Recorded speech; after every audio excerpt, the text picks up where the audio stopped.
When I was young, my childhood was perfect. I was fortunate to be raised in an environment where I was valued and appreciated because my parents were very loving, understanding, and caring. My family came from a line of successful real estate moguls. My grandparents owned a very large housing company, and it was passed down to my father and will soon be in my hands. All my life, I was trained to live my life as my parents did. As young as I was, my parents taught me how to do business, how to deal with finances, marketing, and investments. My mind was so centered on business. On top of that, my family also has lots of businesses other than real estate. My grandmother was an educator and she owns a share in different top universities in the world. Many people would say that I have a perfect life, but despite the wealth and comfortable life that I have, my parents never raised me to become spoiled. Even though they want me to thrive in the same field as them, they also encourage me to seek individuality and growth by pursuing my passion and the things I like. But it just happens that I do love business and I pictured myself becoming a successful businesswoman. On top of that, I grew up in a very healthy environment where words of affirmation and wisdom are very much abundant. My mother Maria always advised me to be empathetic and generous towards others. I could still remember one of the most significant conversations that we have that altered my perception of life.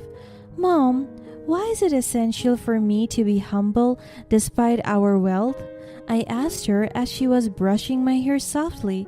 She smiled at me. It was so genuine that I could even feel my heart melting. "Oh, my dear Sophia, humility is a virtue that brings grace to every aspect of our lives. Our wealth is a gift, but it doesn't define who we are as individuals. By being humble, we show appreciation for our blessings and acknowledge that others' worth is not measured by their possessions." She said it in the sweetest tone. I nodded in agreement.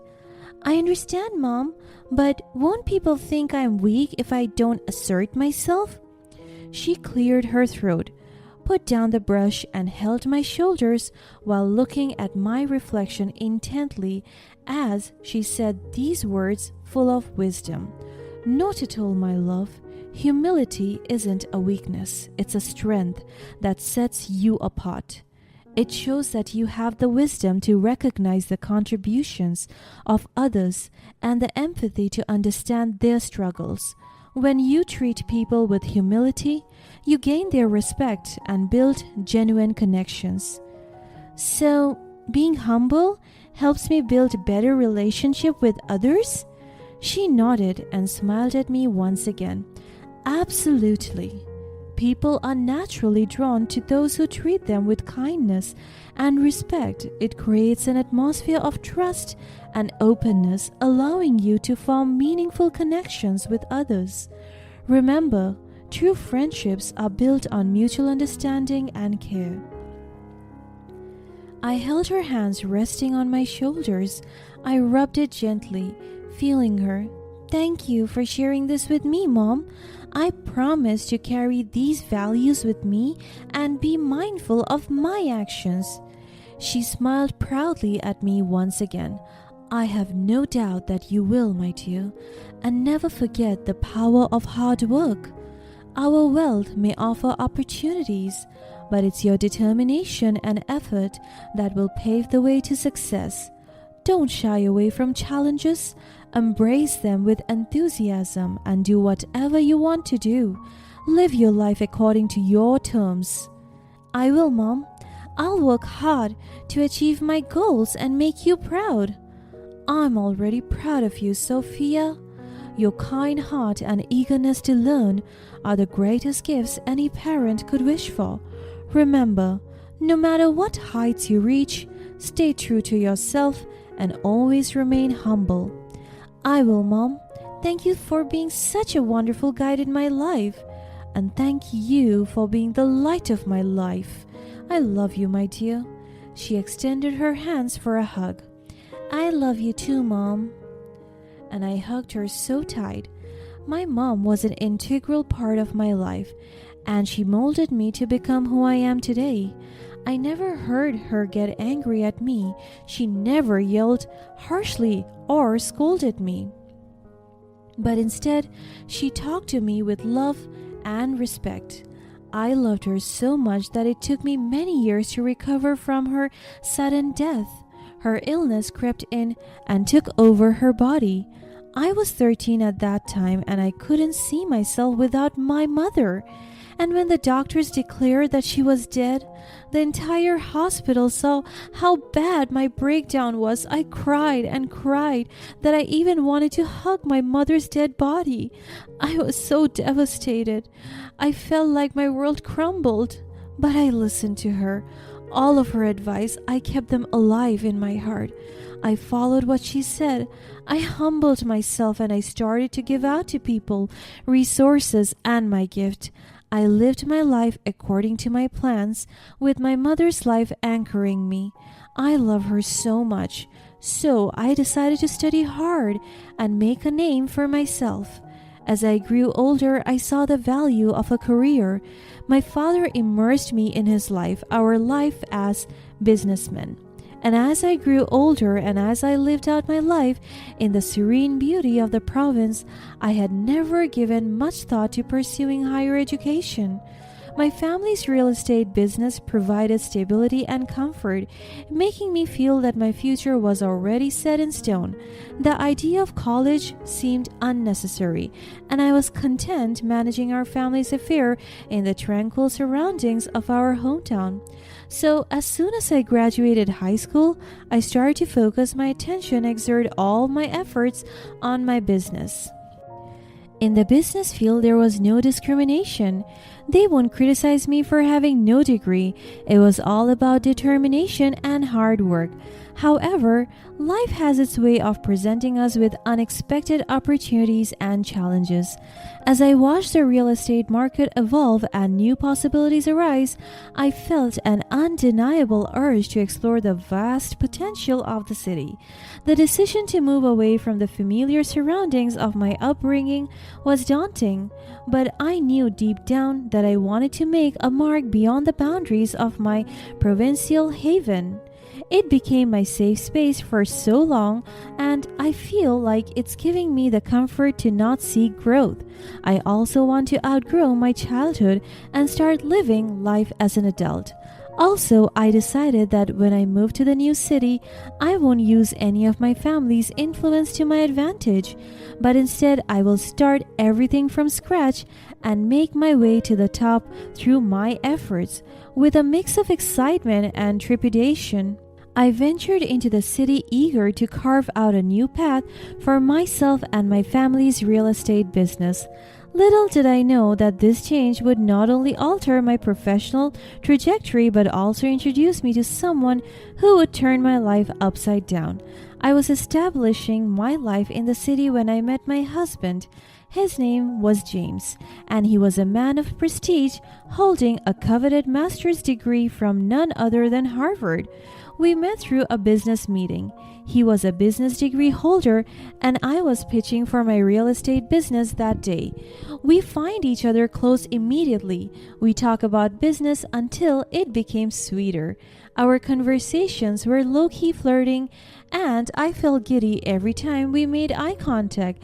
And with no further ado, after 2 months of talking and courting, we started dating. At first glance, he appeared impressive and refined, but it wasn't long before I glimpsed the darker shades of his character.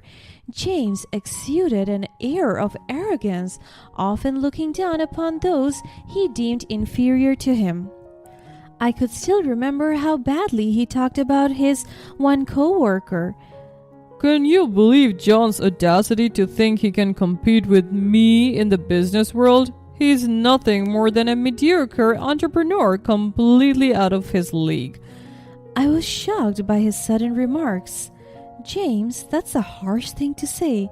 John is trying his best just like everyone else. We should respect his efforts and hard work. He laughed at me as if I said something funny. Respect for someone who's not cut out for this industry? Spare me, Sophia. Respect is earned, not handed out like candy to anyone who decides to play in the big leagues. But everyone deserves some respect regardless of their success or failures. We shouldn't judge others based on their achievements alone. He laughed condescendingly again. Oh, Sophia, you're too naive sometimes. In the real world, it's survival of the fittest. If John can't keep up, he will be crushed. It's as simple as that. I struggled to find the right words. I never expected him to act like this, and I don't like the way he is speaking. I grew up in a loving family, so words of insults are overwhelming for me. James, I don't agree with you. Success should not come at the cost of belittling others. We can be successful without being arrogant. Oh, you just don't understand how the business world works, do you? It's not about being nice or humble. It's about being ruthless and assertive. Are you dumb? I felt my heart break. No, James, I refuse to accept that. I believe in being ambitious and driven, but not at the expense of kindness and compassion. There is a way to succeed without tearing others down. Suit yourself, Sophia, but mark my words, those who are weak will always be left behind. I don't see strength in arrogance, James. True strength lies in lifting others, not pushing them down. Whatever. You can believe what you want, but it won't change how the world works. Maybe not, but it can change how we approach it. I choose to be respectful and understanding even in a competitive world. Suit yourself then, but don't come crying to me when your nice guy attitude gets you nowhere. I won't, James, because I know that kindness and humility will take me farther than arrogance ever will. The initial attraction soon gave way to a turbulent relationship. Behind closed doors, James would unleash his true colors, belittling me and anyone he considered beneath him. But I try to understand him. He sometimes listens to me and changes his attitude, but from time to time, his arrogance would prevail. But I love him as my partner, so when he proposed to me, I said yes. However, everything went worse as soon as we got married. He would always degrade me because I didn't study college and because I was dumb and stupid. His favorite weapon was the lack of a college degree, using it as a tool to demean and undermine my accomplishments in the real estate business. Despite my achievements and the success I had earned through my hard work and dedication, James insisted that without a degree, I was nothing. So the emotional abuse took a toll on my self-esteem, leaving me questioning my worth and decisions. But I stayed, hoping that love could overcome the darkness that loomed over us. Unfortunately, love alone couldn't fix the shattered trust caused by his infidelity, a hurtful pattern I discovered repeated several times. One fateful night, his insults reached an unbearable crescendo, cutting through me like a knife. In a moment of defiance, I responded with sarcasm, asking him, "Are you sure?" The weight of my question lingered in the air, creating a rift that would soon widen beyond repair. "James, I can't believe you're still treating me like I'm nothing just because I don't have a degree." Oh, come on, Sophia. You know very well that a degree holds value in the real world. It opens doors and provides credibility. I have worked hard in the real estate business and my success speaks for itself. I don't need a piece of paper to prove my worth. Oh, success? Please, you're just dumb.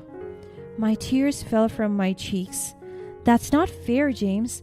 I have put in the effort to learn, grow, and build this business. It's cute how you try to justify your lack of education, but let's face it, without a degree, you will always be playing catch-up. You don't understand the passion and dedication I have for this business. You keep belittling me, but you forget that we were once partners, supporting each other. My entire body was trembling in pain. I don't know him anymore. Partners, you were just lucky to have me by your side. Without my advice and guidance, you wouldn't have achieved half of what you did. Your ego knows no bounds, James. You used to inspire me, but now all you do is tear me down. Oh, poor Sophia, the delicate soul who couldn't handle a little criticism. This isn't criticism. It's cruelty. You're not the person I fell in love with anymore. Well, maybe you're right. Maybe I've outgrown you and your small-town ambitions. Fine. If that's how you feel, maybe it's time we go our separate ways. I deserve someone who respects and supports me. Suit yourself. You'll soon realize you'll be nothing without me. No, James. I'll be everything I need to be. Strong, capable, and free from your toxic influence. Little did he know about the old money background I hailed from, as I had chosen not to flaunt my family's wealth or social standing. The following day, I confided in my grandmother, who held a prestigious position as the chancellor of Harvard University. Her wisdom and influence were unmatched, and I sought her help to free myself from the clutches of an abusive relationship.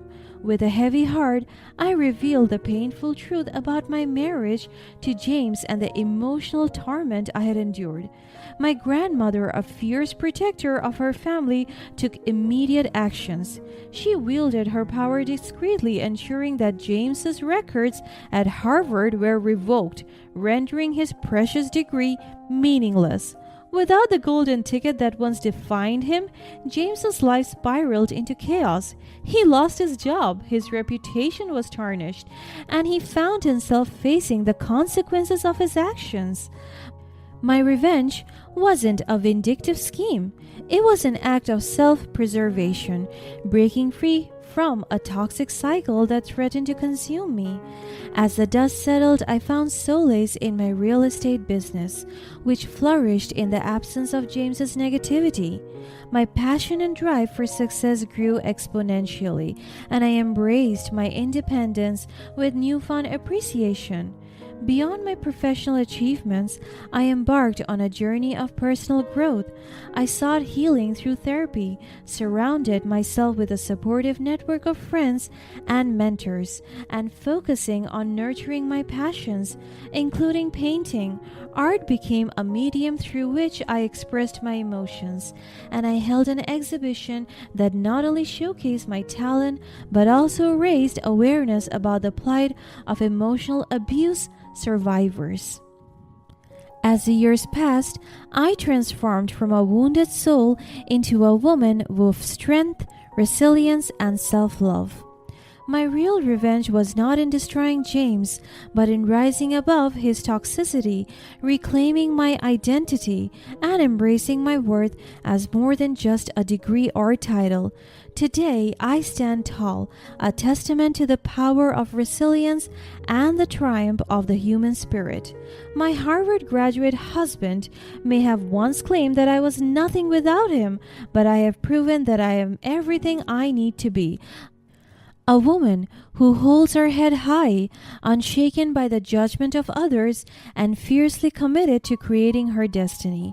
The road to recovery was not without its challenges, but with each step, I felt stronger and more determined than ever before. Embracing my worth and shedding the shackles of James's abuse became a personal crusade, not just for me but also for others who might be facing similar struggles. Drawing from my own experience, I decided to establish a foundation to support survivors of emotional abuse. I named it Rise Above, a symbol of empowerment, resilience, and triumph over adversity.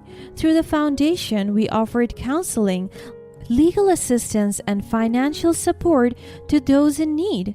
I knew that I couldn't undo the pain I endured, but I could make a difference in the lives of others.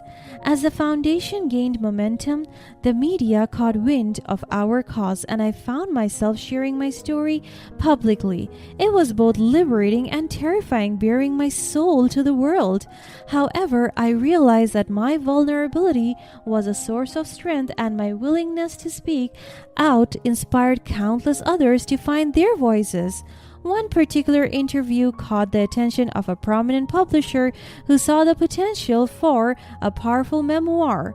With the opportunity to share my journey on a broader scale, I decided to write a book. It was a cathartic experience, revisiting the darkest moments of my past while also celebrating the resilience that carried me through. The memoir, titled Beyond Degrees, became a bestseller, resonating with readers around the world. Its message of hope and empowerment struck a chord with countless individuals who had endured their battles with abuse, academic pressure, or societal expectations. The success of the book opened new doors for me, allowing me to speak at conferences, seminars, and workshops where I shared my story as a motivational speaker. As the years passed, Rise Above flourished, and the foundation's impact grew exponentially. The support it provided transformed lives, and I reveled in the knowledge that my pain had not been in vain. The royalties from my book and speaking engagement further fueled the case, allowing us to expand our reach and help more survivors reclaim their lives. Beyond the foundation's success, my real estate business continued to thrive, reaching unprecedented heights. With a newfound sense of purpose and self-assurance, I spearheaded innovative projects that brought immense success, earning recognition and accolades in the industry. Amidst it all, I found love again, genuine, tender, and respectful. Chris, an architect with a heart of gold, walked into my life unexpectedly. He showed me what true love meant, supporting my endeavors and encouraging me to be the best version of myself. Together, Chris and I dedicated ourselves to philanthropy, combining our resources to create positive change in the world. We supported causes dear to both our hearts, leaving behind a legacy of compassion and empowerment. Looking back, I realized that my journey was not just about revenge or liberation. It was about transformation and embracing the person I had always been, even when others failed to see it. I discovered that my value wasn't tied to titles or degrees, but rather to the love and compassion I shared with others, the impact I made on lives, and the resilience that allowed me to rise above challenges. Today, I stand tall, not as a victim or a survivor, but as a conqueror of my destiny. My Harvard graduate husband once told me that I was nothing without him, but he couldn't have been more wrong.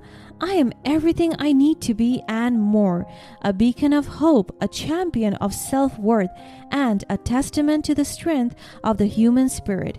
In the end, I found that the most profound revenge was not in seeking retribution against James, but in becoming the person he could never comprehend. A woman who had turned her pain into power, her scars into stars, and her past into the foundation of a brighter future for herself and others.